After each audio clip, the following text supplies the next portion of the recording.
Shalom saudara terkasih, sangat berbahagia dapat berjumpa dan bersekutu dengan Anda para pendengar. Amsal 22 ayat 6, didiklah orang muda menurut jalan yang patut baginya, maka pada masa tuanya pun ia tidak akan menyimpang daripada jalan itu. Saudaraku yang terkasih, memperhatikan perkembangan zaman yang begitu pesat saat ini. Hampir semua orang tua mulai risau, mulai khawatir, mulai berjaga-jaga, was-was dengan apa yang mungkin diperbuat oleh anak-anaknya.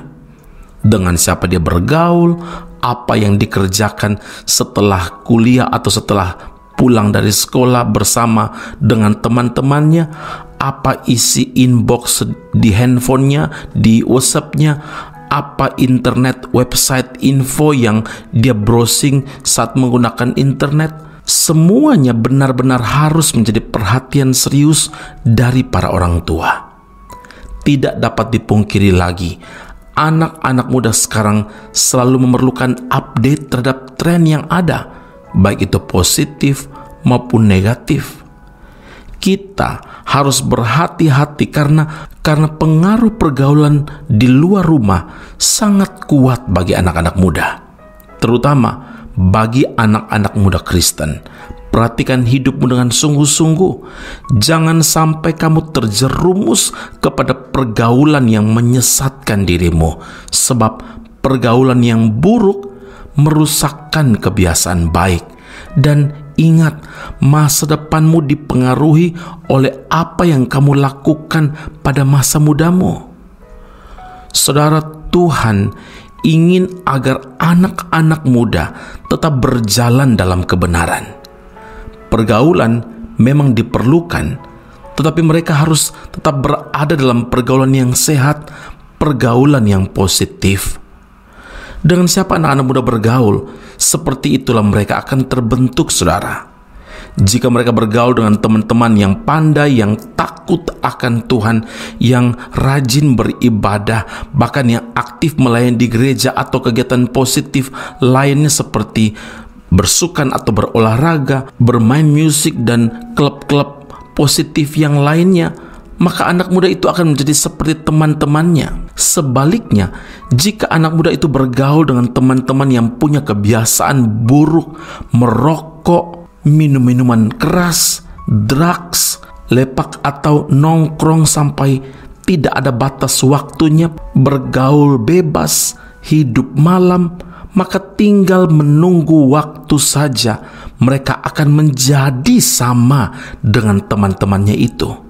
Saudara, pengkhotbah memperingatkan dengan keras dalam Pengkhotbah 11 ayat 9, bersukarialah hai pemuda dalam kemudaanmu, biarlah hatimu bersuka pada masa mudamu, dan turutilah keinginan hatimu dan pandangan matamu.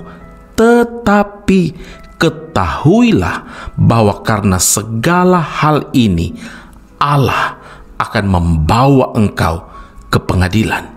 Saudaraku, supaya anak-anak muda kita memiliki rasa takut akan Tuhan, maka kita harus menanamkan nilai-nilai kebenaran firman Tuhan sejak mereka masih muda, sejak mereka masih kecil bahkan.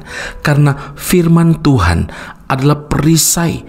Firman Tuhan akan menjadi filter yang paling ampuh untuk dapat tetap berada dalam pergaulan yang positif. Ingat, mengajarkan firman Tuhan dan mengawasi pergaulannya adalah langkah awal membangun masa depan anak muda. Amin. Mari kita berdoa.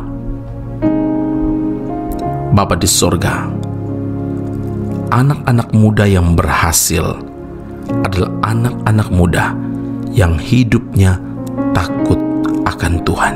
Tuhan, kiranya Engkau memberkati setiap orang tua yang ada yang mendengarkan firman Allah saat ini. Mereka mungkin berdoa bergumul untuk anak-anaknya dalam masa muda, anak-anaknya yang mungkin sudah tidak lagi hidup takut akan Tuhan. Pakai mereka. Hikmat Tuhan Engkau curahkan kepada setiap orang tua, wibawa rohani, kebijaksanaan, supaya dapat kembali menuntun anak-anak mereka untuk mendekatkan diri pada Tuhan, untuk hidup takut akan Tuhan. Karena takut akan Tuhanlah yang menjadi syarat seseorang dapat menikmati berkat dan anugerah yang sudah Tuhan sediakan bagi setiap anak-anaknya. Hari ini Tuhan, kami memerlukan pertolongan Tuhan untuk memberkati setiap anak-anak Tuhan yang masih muda, yang memerlukan tuntunan dari Tuhan. Biar hidup mereka selalu rindu untuk cari firman Tuhan. Ingatkan mereka bahwa hanya firman Allah lah yang akan menjadi perisai, bahkan menjadi filter bagi mereka untuk memilih, untuk menyaring mana yang positif, mana yang berkenan kepada Tuhan. Dan segala sesuatu yang menyesatkan mereka akan hindari dan mereka akan tinggalkan itu. Terima kasih Bapa di surga. Berkat Allah tercurah bagi semua kami yang mendengarkan, baik itu sebagai orang tua maupun sebagai anak-anak muda. Biar roh takut akan Tuhan selalu ada dalam hidup kami, dan kami benar-benar menjalankan hidup ini dengan berjalan sesuai kehendak-Mu. Pujian, hormat, kemuliaan bagi Allah yang hidup dalam Kristus Yesus Tuhan dan Juru Selamat kami berdoa dan mengucap syukur kepada Bapa di surga. Haleluya. Amin. Tuhan Yesus memberkati Anda. Sampai jumpa. Keep on growing and never give up.